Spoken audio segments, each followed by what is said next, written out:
अस्सलाम वालेकुम। मैं सैयदा आज आप सभी नाज़रीन के लिए नमाज से मुतालिक कुछ ख़ास और अहम बातें बताऊंगी।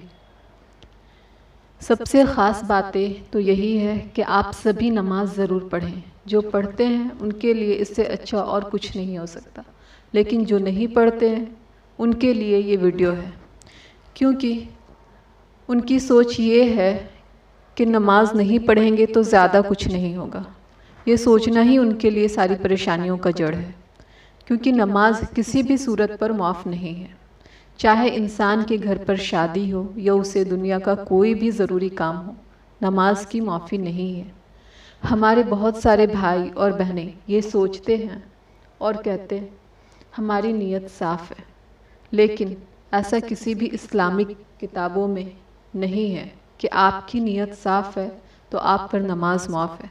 बल्कि उन्हें ये नहीं मालूम होता है कि वो नमाज ना पढ़कर और इस तरह की बातें करके ख़ुद को गुमराह नहीं बल्कि आने वाली नस्लों को भी गुमराह कर रहे हैं।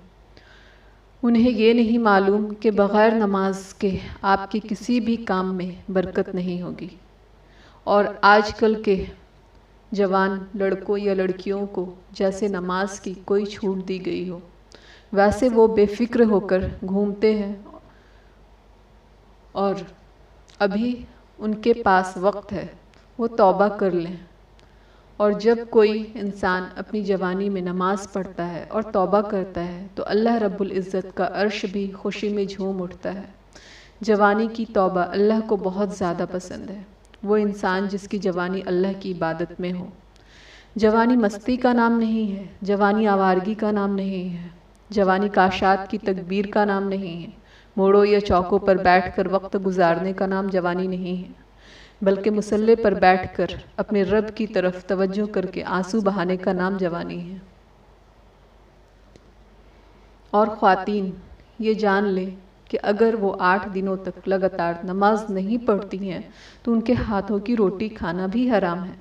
और ख़्वातीन के पास तो कुछ ज़्यादा काम होते हैं, ख़ास तौर पर जिनके छोटे छोटे बच्चे हों।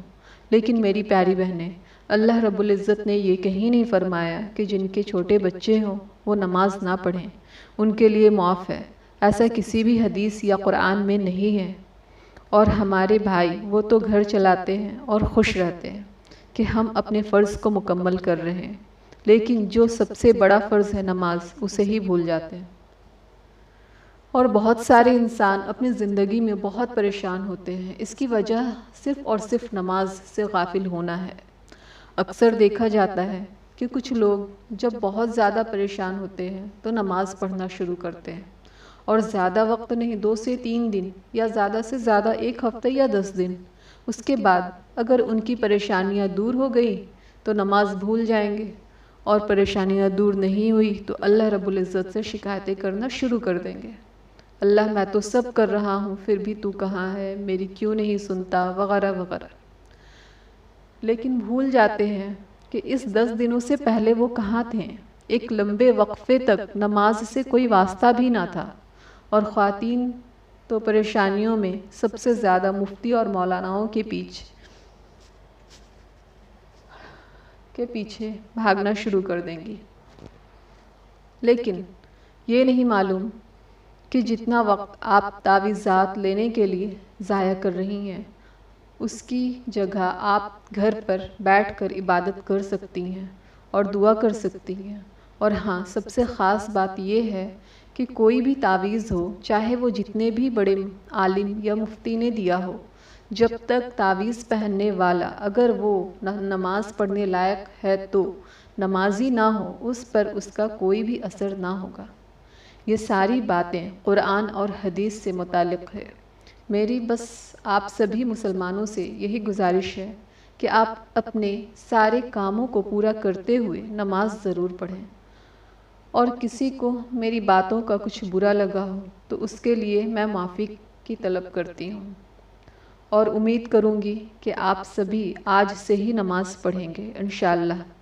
और हाँ, मैंने अपने सारे वीडियो में आपसे ये गुजारिश नहीं की है कि आप मेरे चैनल को लाइक, शेयर, कमेंट या सब्सक्राइब करें, लेकिन ये ज़रूर गुजारिश की है कि आप नमाज के पाबंद बनें।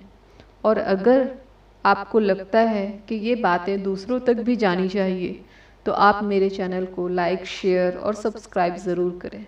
جزاک اللہ خیر۔ السلام علیکم۔